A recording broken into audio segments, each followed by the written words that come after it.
नमस्कार, पढ़ाई जीवन में आप सभी लोगों का स्वागत है। जैसे कि हमने उत्तराखंड का भौगोलिक विभाजन की चर्चा कर रहे हैं। उत्तराखंड का भौगोलिक विभाजन की हम चर्चा कर रहे हैं। आज उसके अंतर्गत दून और द्वारका क्षेत्र के बारे में चर्चा करेंगे। इसके साथ-साथ हम भाबर और तराई रीजन और गंगा का मैदान के बारे में भी हम इस वीडियो में बात करने वाले हैं। उत्तराखंड का भौगोलिक विभाजन के अंतर्गत आज ये अंतिम वीडियो होगा। जो हमने पिछले वीडियो में अन्य जो भौगोलिक विशेषताएं थी उत्तराखंड की उसके बारे में विस्तार से क्रम से चर्चा किया। आज उसी क्रम में उत्तराखंड का भौगोलिक विभाजन के अंतर्गत दून, द्वार और भाबर और तराई वाले क्षेत्र के बारे में हम चर्चा करेंगे। सर्वप्रथम हम दून और द्वार के नाम की चर्चा कर लेंगे, फिर उसके बाद उसकी राज्य में विस्तार, उसकी अवस्थिति के बारे में चर्चा करेंगे और उसके अंत में हम प्रमुख विशेषताओं के बारे में जानेंगे। सर्वप्रथम हम दून और द्वार के क्षेत्र के नाम की हम चर्चा कर लेते हैं। नाम के पीछे इसके जो दून और द्वार का क्षेत्र है उसके पश्चिमी भाग में इसको दून कहा जाता है। पश्चिमी भाग में इनको क्या कहा जाता है? दून कहा जाता है। जैसे देहरादून उसमें से प्रसिद्ध है, उसमें से प्रमुख है देहरादून, कोटली दून, पाटली दून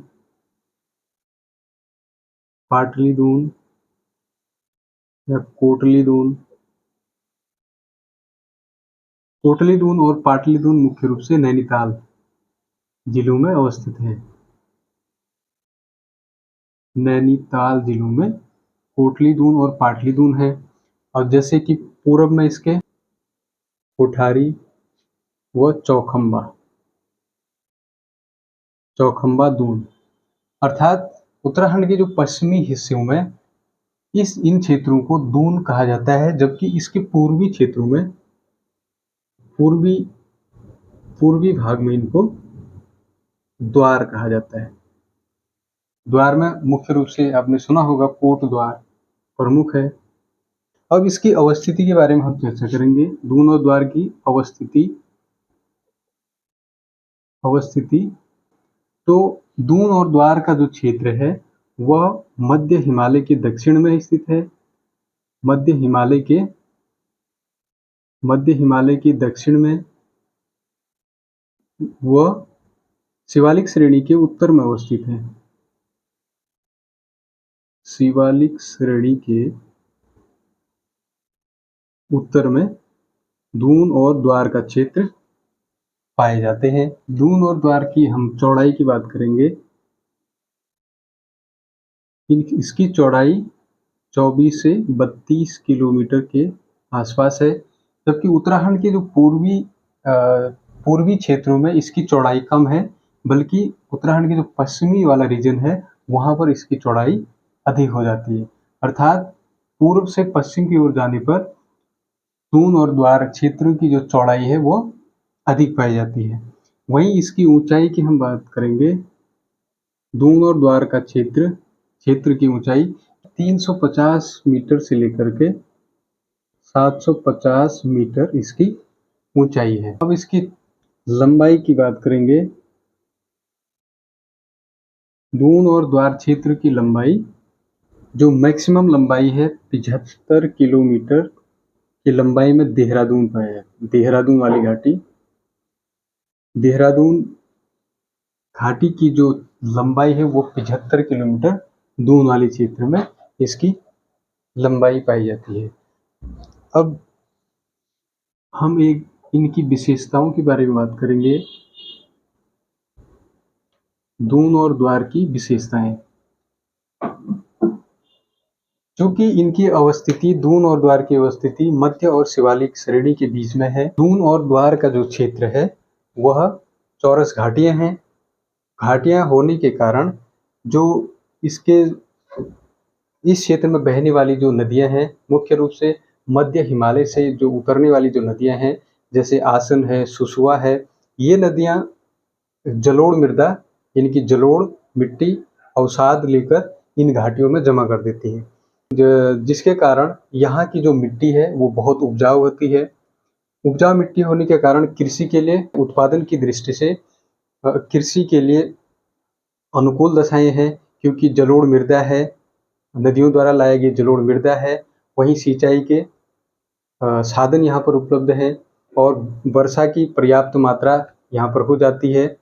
यहाँ पर पर्याप्त मात्रा में वर्षा हो जाती है, जिसके कारण यहाँ का जो पैदावार है, यानी कृषि के दृष्टिकोण से, कृषि के लिहाज से ये क्षेत्र बहुत महत्वपूर्ण है।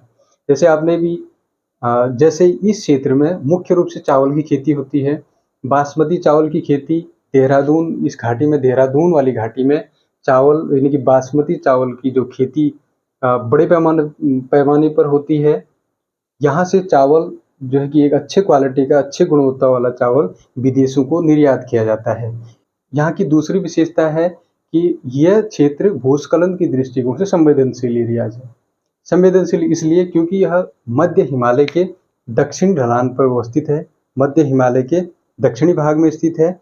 क्योंकि मध्य हिमालय से जो भूस्खलन की क्रियाएं होती हैं, मध्य हिमालय में जो भूस्खलन की क्रियाएं होती हैं वह बड़ी मात्रा में होती हैं, जिसके कारण यहाँ भूस्खलन यानी कि मध्य हिमालय से चट्टानें खिसक जाती हैं या फिर वहाँ से अवसाद बड़ी मात्रा में इस घाटी में पहुँच जाते हैं। तीसरी इसकी विशेषता है कि कृषि के दृष्टिकोण से तो ये महत्वपूर्ण है ही है, और यहाँ पर सबसे अधिक जनघनत्व भी पाया जाता है। जनघनत्व अर्थात प्रति वर्ग किलोमीटर में रहने वाली आबादी को जनघनत्व कहते हैं। जनघनत्व अर्थात एक वर्ग किलोमीटर के अंदर रहने वाली आबादी की संख्या के आधार पर जनघनत्व निकाला जाता है। क्योंकि यह रहने के लिए पर्यावरणीय दृष्टिकोण से और खेती और कृषि के दृष्टिकोण से महत्वपूर्ण क्षेत्र है, घाटी वाला क्षेत्र है, इसलिए यहाँ पर रहने के लिए अनुकूल दशाएं उपलब्ध हैं। इसलिए इस क्षेत्र में उत्तराखंड की सबसे अधिक जनघनत्व पाया जाता है। वहीं भूस्खलन की दृष्टिकोण से यह संवेदनशील है।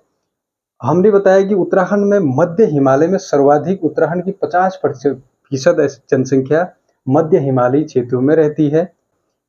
अगर एग्जाम में ये पूछा जाए कि उत्तराखंड में सर्वाधिक जनसंख्या किन क्षेत्रों में निवास करती है, उसका सही आंसर होगा मध्य हिमालय। मध्य हिमालय में उत्तराखंड के 50% जनसंख्या निवास करती है। वहीं पूछा जाए कि अगर जनघनत्व की दृष्टिकोण से उत्तराखंड में सर्वाधिक जनघनत्व किस क्षेत्र में पाया जाता है, उसका उत्तर होगा दून वाला क्षेत्र। यहाँ मुख्य रूप से आसन व सुसुआ, आसन व सुसुआ नदियां बहती हैं।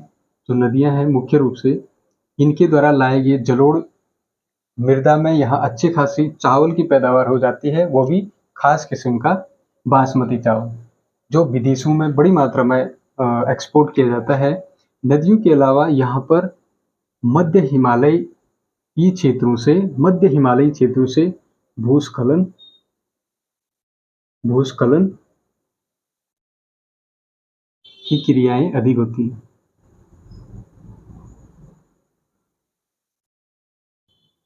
भूस्खलन की क्रियाएं अधिक होती हैं। और एक अन्य विशेषता यहाँ की, यहाँ उत्तराखंड की सर्वाधिक जनघनत्व पाया जाता है, सर्वाधिक पाया जाता है। यानी कि दून और द्वार वाले क्षेत्रों में जनघनत्व सर्वाधिक पाया जाता है। यहाँ भूस्खलन की क्रियाएं बड़े पैमाने पर होती हैं और कृषि के लिए अनुकूल दशाएं हैं। कृषि हेतु अनुकूल दशाएं, कृषि हेतु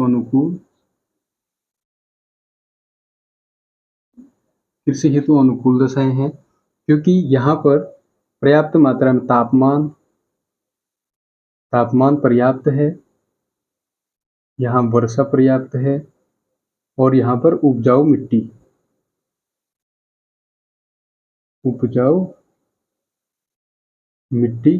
पाई जाती है। दून और द्वार के पश्चात हम भाबर क्षेत्र की चर्चा कर लेते हैं।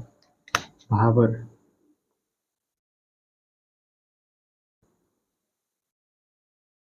उत्तराखंड में जो भाबर की जो अवस्थिति है, अवस्थिति, ये जो है शिवालिक श्रेणी के दक्षिण में स्थित है।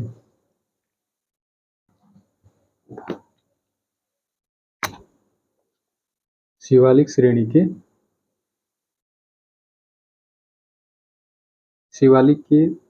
दक्षिण में, शिवालिक के दक्षिण में 10 से 12 किलोमीटर चौड़ाई में फैले। 10 से 12 किलोमीटर चौड़ाई में इसका जो है कि इसकी राज्य में इसकी चौड़ाई 10 से 12 किलोमीटर है, जो पूर्व में चंपावत से लेकर पश्चिम में देहरादून तक इसका विस्तार है। जो भाबर वाला क्षेत्र है, इसकी जो चौड़ाई है पूर्व की अपेक्षा पश्चिम जो क्षेत्र है वहां पर इसकी चौड़ाई अधिक है। अब भाबर की जो विशेषताओं के बारे में, भाबर की विशेषताएं, निर्माण की बात करेंगे। निर्माण, भाबर क्षेत्र का निर्माण शिवालिक श्रेणी से उतरने वाली जो नदियां हैं उनके द्वारा लाए गए कंकड़, पत्थर, रेत, बालू और बड़े बड़े बोल्डरों से इसका निर्माण हुआ है। क्योंकि जो शिवालिक के दक्षिणी हिस्से से जो शिवालिक से उतरने वाली जो नदियां हैं वो तीव्र गति से, क्योंकि मैदानी इलाके में प्रवेश करती हैं, मैदानी क्षेत्र में प्रवेश करती हैं, इसलिए वो तीव्र गति से अपना बहाव तीव्र गति से बहती हैं, जिसके कारण बड़े बड़े कंकड़, पत्थर, रेत, बालू और बोल्डर लाके भाबर वाले क्षेत्र में निक्षेपित कर देते हैं। इसलिए जो भाबर वाला जो क्षेत्र है वह कृषि के लिए अनुकूल नहीं है, और यहाँ पर क्योंकि बड़े बड़े पत्थर और बोल्डर्स पाए जाते हैं इसलिए ये कृषि के लिए अनुकूल क्षेत्र नहीं है। और दूसरी चीज, जो भाबर वाला क्षेत्र है वहाँ पर जो नदियां हैं वह भूमिगत होकर बहती हैं, अर्थात वे नदियां जो खासकर मौसमी नदियां हैं, मौसमी नदियों से तात्पर्य है कि जो मानसूनी सीजन में जो नदियां उफान पर होती हैं और मानसून के हटने के पश्चात ही, अर्थात जनवरी, फरवरी, मार्च, अप्रैल, मई, इस समय के दौरान वो नदियां विलुप्त हो जाती है, अर्थात उनमें बहाव कम रहता है। बहाव कम रहने के कारण इस क्षेत्र में तो वह भूमिगत होकर बहती हैं। इसलिए भूमिगत क्योंकि बड़े बड़े कंकड़, बोल्डर, पत्थर हैं, तो ये नदियां उन बोल्डर पत्थरों के नीचे से होकर बहती हैं, और पुनः जो तराई वाले क्षेत्र में जैसे ही पहुंचते हैं वह फिर से नदियां सतह पर आ जाती हैं। जो बड़ी नदियां हैं, बल्कि जबकि वो नदियां जो बड़ा जल क्षेत्र लेके आती हैं, जो अधिक जल अपने में लेके आती हैं, वो भाबर में निश्चित रूप से ऊपर इन पत्थर बोल्डरों के ऊपर से बहती हैं। खासकर मानसूनी सीजन में वो नदियां भूमि सतह से होकर बहती हैं, जबकि मानसूनी अन्य सीजन में वो नदियां भूमिगत होने लगती हैं। और इन क्षेत्रों में कृषि के लिए प्रतिकूल दशाएं हैं, कृषि हेतु प्रतिकूल दशाएं हैं, क्योंकि यहाँ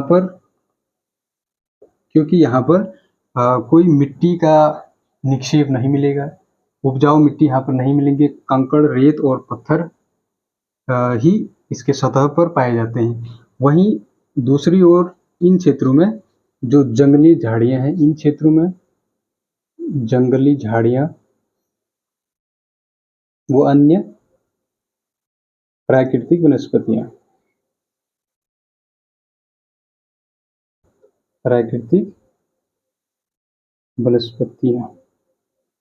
अन्य प्राकृतिक वनस्पतियां इस क्षेत्र में मिलती हैं।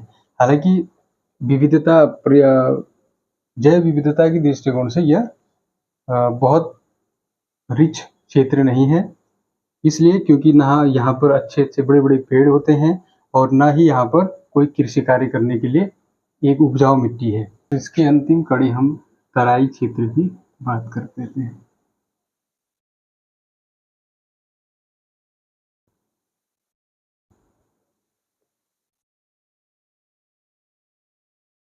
तराई क्षेत्र। उत्तराखंड के परिप्रेक्ष्य में उत्तराखंड की स्थलाकृति विशेषताओं के आधार पर जो उत्तराखंड के क्षेत्र को 8 प्राकृतिक भागों में बांटा गया है। 8 अलग अलग विशेषताओं के आधार पर 8 भागों में बांटा गया। उसमें से सबसे दक्षिणी हिस्सा, उत्तराखंड का जो दक्षिणी हिस्सा तराई वाला क्षेत्र है, जो मुख्य रूप से मैदानी क्षेत्र है, पूरी तरह से वो वाला मैदानी वाला क्षेत्र इसके अंतर्गत आता है। इसके राज्य में अवस्थिति और विस्तार की बात करेंगे।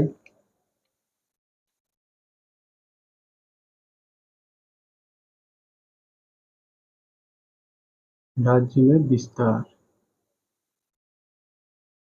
राज्य का जो दक्षिणी हिस्सा है वह तराई वाला क्षेत्र के अंतर्गत आता है, तराई रीजन के अंतर्गत आता है, जिसमें इस क्षेत्र की जो चौड़ाई है 20 से लेकर 30 किलोमीटर इसकी चौड़ाई, इसकी जो चौड़ाई है वो राज्य में 20 से लेकर 30 किलोमीटर तक इसकी चौड़ाई पाई जाती है। क्योंकि यह भाबर के दक्षिणी क्षेत्र में स्थित है। भाबर के अवस्थिति क्या है इसकी? भाबर के दक्षिण, भाबर के दक्षिणी, भाबर के दक्षिण में ही यह स्थित है। इसके अंतर्गत उत्तरी हरिद्वार, दक्षिणी पौड़ी, वो दक्षिणी नैनीताल, वो उधम सिंह नगर जिला,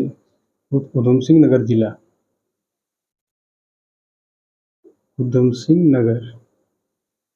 सिंह नगर में जो, अर्थात राज्य में इसके विस्तार की बात करेंगे तो उत्तरी हरिद्वार, दक्षिणी पौड़ी और दक्षिणी नैनीताल, उधम सिंह नगर का जो क्षेत्र है वह तराई भाबर के अंतर्गत, तराई क्षेत्र के अंतर्गत आता है, जिसमें उधम सिंह नगर में जो अवस्थित है प्रमुख खटीमा है, सितारगंज,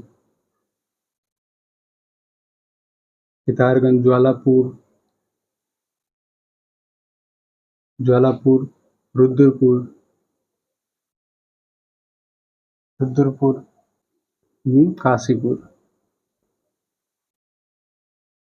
काशीपुर वाला जो क्षेत्र है वो तराई भाबर के अंतर्गत आता है। हमने बोला कि इसकी जो चौड़ाई है 20 से 30 किलोमीटर इसकी चौड़ाई है। क्योंकि तराई भाबर मुख्य रूप से तराई भाबर की जो विशेषताएं हैं, तराई भाबर की विशेषताएं,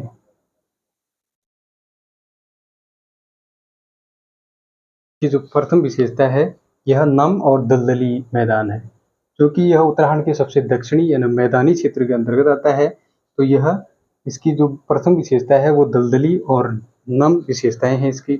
और दूसरा है कि नदियों द्वारा जो लाए गए जो निक्षेप हैं, जलोढ़ जो मृदाएं हैं, जो मुख्य रूप से शिवालिक श्रेणी से उतरने वाली जो नदियां हैं, शिवालिक श्रेणी से जैसे ही नदी उतरती हैं, नदियों द्वारा लाए गए बड़े बड़े बोल्डर, पत्थर, कंकड़, बालू, रेता, जो बड़े बड़े कण हैं वो जो तराई भाबर में आते ही वो वहाँ पर निक्षेपित हो जाते हैं। जो नदियों द्वारा जो छोटे छोटे कण हैं, जैसे अवसादी मिट्टी है, चिकनी मिट्टियाँ हैं, वो छोटी छोटी जो मिट्टी के जो कण हैं वो आगे तराई वाले क्षेत्रों में आकर नदियाँ निक्षेपित कर देती हैं। शिवालिक श्रेणी से जैसे ही नदियाँ नीचे मैदान में उतरती हैं, भाबर वाले क्षेत्र में उतरती हैं, तो नदियों द्वारा लाए गए बड़े बड़े कंकड़, बोल्डर, बड़े बड़े पत्थर, जो रेता इत्यादि जो बड़े बड़े कण हैं वो तो भाबर वाले क्षेत्र में निक्षेपित हो जाते हैं। वहीं जो छोटे छोटे अवसादी कण हैं, जैसे महीन मिट्टी के कण हैं, और जो अवसाद और चिकनी मिट्टी के जो छोटे छोटे कण हैं वो आगे तराई वाले रीजन में निक्षेपित हो जाते हैं। इसलिए ये तराई वाला रीजन कृषि के दृष्टिकोण से एक रिच क्षेत्र है, संपन्न क्षेत्र है, और यहाँ पर कृषि के अनुकूल दशाएं हैं, पर्याप्त मात्रा में यहाँ पर जल भी उपलब्ध है, और इस क्षेत्र में पर्याप्त रूप से बारिश होती है। तो इस क्षेत्र में कृषि के दृष्टिकोण से यह मैदान बहुत संपन्न है, जिसमें से धान, गेहूं, गन्ना इत्यादि जो इत्यादि जो फसलें हैं वो यहाँ पर उगाई जाती है। इसके जो निर्माण की बात करें, नदियों द्वारा लाए गए जो अवसादी नदियों द्वारा लाए गए अवसादों से निर्माण नदियों द्वारा लाए गए अवसादों से इसका निर्माण है। यह क्षेत्र नम व दलदलीय क्षेत्र है। इसकी अन्य विशेषताएं हैं, यह एक उपजाऊ मैदान है क्योंकि यहाँ पर पर्याप्त मात्रा में वर्षा होती है और पर्याप्त मात्रा में यहाँ पर तापमान भी अवस्थित है। जो गर्मी के समय में 30 से अधिक डिग्री सेंटीग्रेड यहाँ पर तापमान पाया जाता है और मानसूनी सीजन में पर्याप्त रूप से यहाँ पर बारिश हो जाती है और नदियों द्वारा, नहरों द्वारा और नलकूप द्वारा यहाँ पर सिंचाई की पर्याप्त सुविधा है, जिसके कारण यहाँ पर धान, गन्ना, गेहूँ अधिक पानी चाहने वाली फसलों की पैदावार होती है। इसलिए यहाँ पर अधिक पानी चाहने वाली जो फसलें हैं जैसे गेहूँ, गन्ना, धान आदि की फसलें यहाँ पर हो जाती हैं, क्योंकि यहाँ पर अधिक पानी चाहने वाली जो फसलें हैं जैसे गन्ना है, धान है और गेहूँ है, यहाँ पर्याप्त रूप में उत्पादित हो जाते हैं और इसी कारण यहाँ पर्याप्त मात्रा में सिंचाई के पर्याप्त मात्रा में संसाधन हैं और जलोढ़ मृदा है और उपजाऊ मैदान है। इसकी दशाएं होने के कारण जो हरित क्रांति है वह इसी क्षेत्र में, उत्तराखंड के इसी क्षेत्र में फली फूली है। अर्थात हरित क्रांति से यहाँ पर हरित क्रांति आने से यहाँ पर कृषि का और अधिक गति से विकास हुआ, जिससे यहाँ पर मशीनीकरण हुआ कृषि में और उससे सिंचाई के अलग अलग साधन यहाँ पर उपलब्ध कराए गए। फर्टिलाइजर्स अर्थात जो खाद है इसका बड़ी मात्रा में उपयोग होने लगा। यहाँ पर ट्रैक्टर जो मशीनीकरण है, ट्रैक्टर है, थ्रेशर है इत्यादि से जो खेती के उपकरण हैं पर खेती की जाती है और सिंचाई के नलकूप हैं, नहर हैं इत्यादि जो दशाएं हैं यहाँ पर उपलब्ध थी, इसलिए हरित क्रांति यहाँ पर सफल रही। यहाँ एक दूसरी विशेषता है, क्योंकि ये नम और दलदली एरिया है, क्योंकि भाबर से भूमिगत हुई जो नदियां हैं वह तराई क्षेत्र में आते आते सतह पर आने लगती हैं, जिससे यहाँ पर जो ग्राउंड वाटर है वो पर्याप्त मात्रा में है। ये भूमिगत जल है, यहाँ पर कुछ ही फीट की गहराई में यहाँ पर जो कि जल निकल आता है, इसलिए यहाँ पर आर्टिसन वेल अर्थात आर्टिसन वेल, इसको आर्टिसन वेल भी कहते हैं और इसको उत्सुरुत कूप भी कहा जाता है और इन्हें एक नाम से भी जाना जाता है, पाताल तोड़ कुएं। पाताल तोड़ अर्थात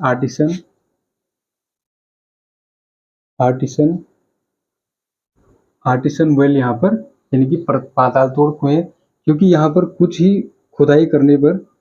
कुछ ही फीट की खुदाई करने पर यहाँ पर पानी अपने आप निकलना शुरू हो जाता है, क्योंकि जो जल की जो सांद्रता है वह पर्याप्त मात्रा में उपलब्ध है, इसलिए ये जल भूमि से बाहर आने लगता है, यानी कि इसको पाताल तोड़ कुएं या आर्टिसन वेल के नाम से भी जाना जाता है। दुनिया में सर्वाधिक पाताल तोड़ कुएं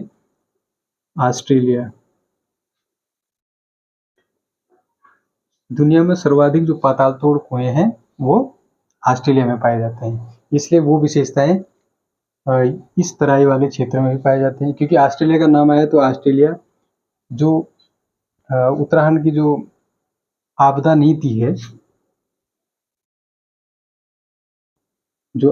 नीति है वो ऑस्ट्रेलिया के मॉडल पर आधारित है। तराई वाले क्षेत्रों से पहाड़ी वाले क्षेत्रों में जाने के लिए यहाँ पर विशेष द्वार पाए जाते हैं, द्वार या घाट यहाँ पर पाए जाते हैं। अर्थात अगर मैदानी क्षेत्रों से अगर पर्वतीय क्षेत्रों में प्रवेश करना है तो वहाँ पर द्वार या घाट से होकर जाना पड़ता है, इसलिए यहाँ पर द्वार और घाट पाए जाते हैं, जैसे हरिद्वार, द्वारकोट,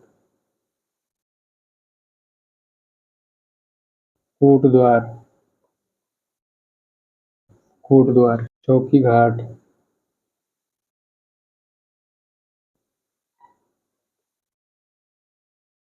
चिल्किया, ढिकुली, पौड़ी में अवस्थित, पौड़ी, चोरगलिया, बमौरी, ब्रह्मदेव टनकपुर का प्राचीन नाम है। टनकपुर का प्राचीन नाम ब्रह्मदेव है। उसके मोहंडा पास देहरादून में, मोहंडा पास है देहरादून में। जो ये कुछ द्वार या घाट इस क्षेत्रों में, यानी कि तराई रीजन से, मैदानी क्षेत्र से पर्वतीय क्षेत्रों में प्रवेश करने के लिए कुछ द्वार और घाट पाए जाते हैं, जिसमें से हरिद्वार, कोटद्वार, द्वारकोट को प्राचीन में ठाकुर द्वारा भी कहा जाता है। द्वारकोट को ठाकुर द्वारा भी कहते हैं। चौकी घाट, चिल्किया, ढिकुली, चोरगलिया, बमोरी, ब्रह्मदेव, टनकपुर को कहा जाता है। और मोहंडा पास जैसे कुछ घाट या द्वार हैं जो तराई क्षेत्र से पर्वतीय क्षेत्र में प्रवेश करने के लिए प्रमुख मार्ग हैं, या इन्हीं मार्गों से होकर पर्वतीय क्षेत्रों में प्रवेश किया जा सकता है। इसलिए आज हमारा ये संपूर्ण उत्तराखंड की जो भौगोलिक अवस्थिति थी उसके बारे में हम पढ़ चुके हैं। कल से अगले वीडियो में एक नए टॉपिक के साथ हम शुरू करेंगे, जो होगा उत्तराखंड की जो जलवायु दशाएं।